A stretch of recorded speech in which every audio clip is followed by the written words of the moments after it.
So watch Mojo, very big YouTube channel, been around for ages. It still does videos, like top 10 things. They do top 10 videos, things like that. They did a video talking about top 20 passports in the world for travel maximization or what have you. And I'm watching that video, and then about 4 or 5 minutes, and I'm baffled when I see myself in the video. So they took a part of my video. I believe they clipped a video I did comparing the British and the Irish passport together. So anyway, I was really baffled, and I was really happy that Watch Mojo kind of clipped me in a way, in a good way. They didn't clip me in a bad way like some journalists do with people. They took a clip of mine and they used it in a productive way, which is great. And I watched the entire video. I was very happy. Obviously, I had to like the video as soon as I saw that they used me. I felt Watch Mojo used me. I felt very honoured. But anyway, and the video was good, but the video touched upon the things that everyone touches upon. And in a way, I kind of have to disagree, because while it's important to talk about passports that are strong as travel documents, having a strong passport isn't everything in regards to getting citizenship, because the Japanese passport is very strong. I believe they mentioned it in the later end of the video.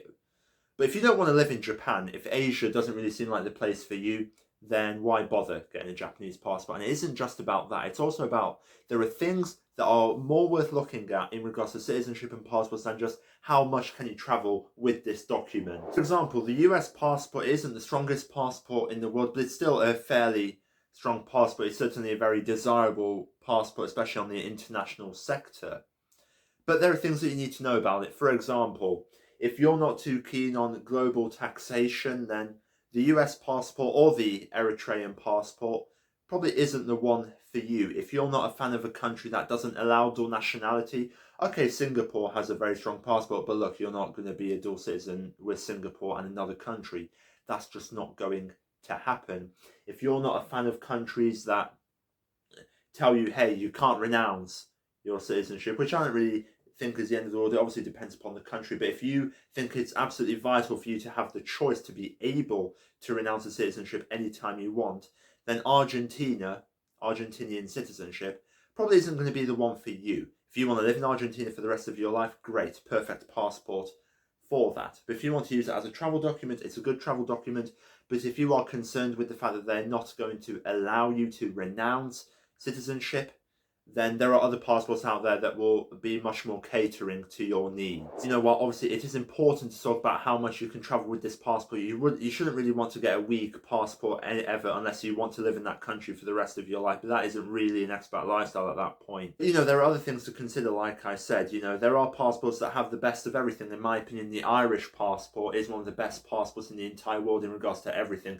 Travel, visa-free access, how many countries you can live in, how many countries you have access to, dual nationality, everything. The Irish passport is, in my opinion, the top-tier passport in the global international sector.